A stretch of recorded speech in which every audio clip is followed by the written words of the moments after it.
విలాపవాక్యముల గ్రంథాన్ని దైవజనుడైన ఇర్మియా గారు రాశారు. ఇర్మియా భక్తుడు పరిశుద్ధ గ్రంథంలో 2 పుస్తకాలను రచించారు, లేదా 2 పుస్తకాలను రాశారు. ఒకటి ఇర్మియా గ్రంథం, ఆయన అనుభవాలే చాలా మట్టుకు అందులో మనకు కనబడతాయి. ఆయనకు ఒక రైటర్ ఉండేవాడు, ఆయన దగ్గర లేఖికుడు ఒక ఆయన ఉన్నాడు. అతను కూడా ఇర్మియా గారి జీవితం చెబుతూ ఉంటే ఆయన రాస్తున్నాడు. ఆ తర్వాత విలాపవాక్యముల గ్రంథాన్ని కూడా ఇర్మియా గారే రాశారు. అందును బట్టే ఇర్మియా గారిని విలాప ప్రవక్త అని పిలుస్తారు. విలాప ప్రవక్త తన ప్రజల కోసం ఏడ్చాడు.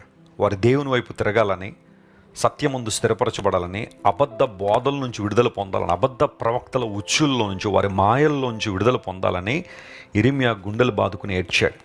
తన ప్రజల రక్షణ కోసం, పునరుద్ధరణ కోసం, సమకూర్పు కోసం ఇర్మియా దేవుని సన్నిధిలో కన్నీళ్లు కార్చాడు.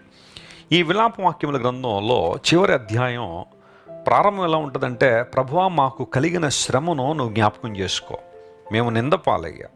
ఎందుకంటే మా పాపము, మేము చేసిన పాపము మమ్మల్ని నిందల పాలు చేసింది, మాకు శ్రమను తీసుకొచ్చింది, మా తల మీద నుండి కిరీటం పడిపోయింది. దేవుడిచ్చిన అధికారం, దేవుడిచ్చిన మహిమ కిరీటానికి సాదృశ్యం అయితే, ఒక మనిషి పాపం చేయడం ద్వారా అది ఏ రూపంలోనైనా, ఏ స్థాయిలోనైనా దేవుడు వారి మీద ఉంచాలనుకుంటున్న కిరీటాన్ని వారు తీసేసుకుంటున్నారు, శ్రమల పాలవుతున్నారు, నిందల పాలవుతున్నారు. ఆ సందర్భంలో దైవజనుడు ఏమంటున్నాడంటే, యెహోవా నీవు నిత్యము ఆసీనుడు అయి ఉంటావు, నీ సింహాసనం తరతరములు ఉంటుంది అనే మాట వాడాడు. దేవుడు నిత్యము సింహాసనాసీనుడు. Praise the Lord for that.